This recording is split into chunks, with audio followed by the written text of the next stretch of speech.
First of all, let me say just a few words of how important and big tourism is today. In a month, we will have the 1 billionth international tourist crossing an international border.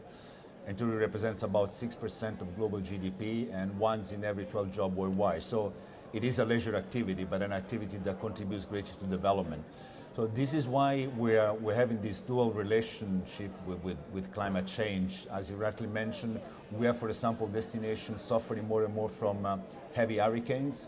We have other destinations where beach have erosions, other where the scarcity of water is becoming a problem for hotels and accommodations, ski stations whose season is reduced from 4 to 3 months and so on. I could make several examples. And we are therefore very much concerned about the negative impact that climate change can have and consequently what could have on development and poverty, because tourism is a poverty reduction tool, an important one. On the other hand, tourism, we have calculated a contribution of some 5% of the CO2 emissions globally, and we have to engage as UNWTO with our partners to drive some changes and trying to reduce those percentages. We have detected a great commitment from the private sector, which is of course our main interlocutor, also from other international organizations like ICAO and WMO. And so we are here to present our strategies and to have opportunities for discussion with other stakeholders. Right. I mean, what can be done in very general terms to try to lessen the impact of mass tourism on a particular area? Yeah. It's rather than the direct impact of mass tourism is reduce, for example, the consumption of energy. We have calculated that in the tourism activity, hotel and accommodations, today they use, an hotel has to about 6% of its annual turnover is spent on energy. With very simple decisions or changes of lighting system or conditioning system, that can be reduced to 2.5%. So we are, first of all, reducing half the emission of that hotel and at the same time reducing the economic cost. So it could be a win-win situation.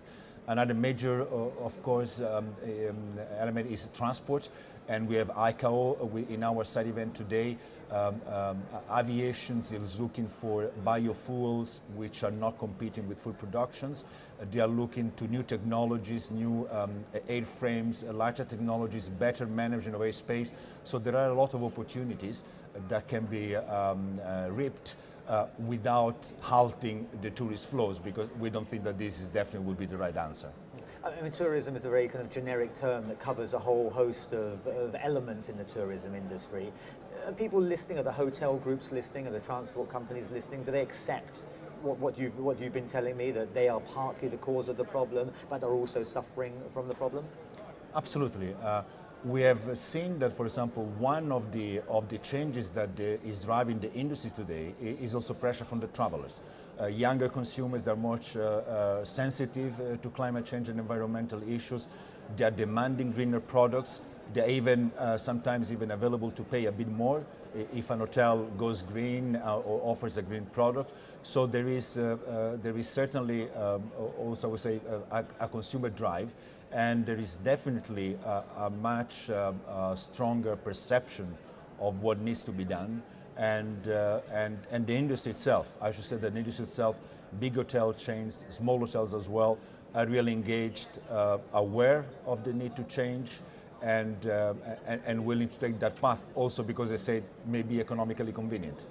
I mean, it's a very strong message you're bringing here to Doha. What is it you hope to get out of Doha and the continuing COP negotiations? What can they do for the hotel, for the tourism industry? Well, we first want to have people know here about tourism, because tourism as such is not a sector which is being negotiated. And we would like to stress, as I say, the development value that tourism has.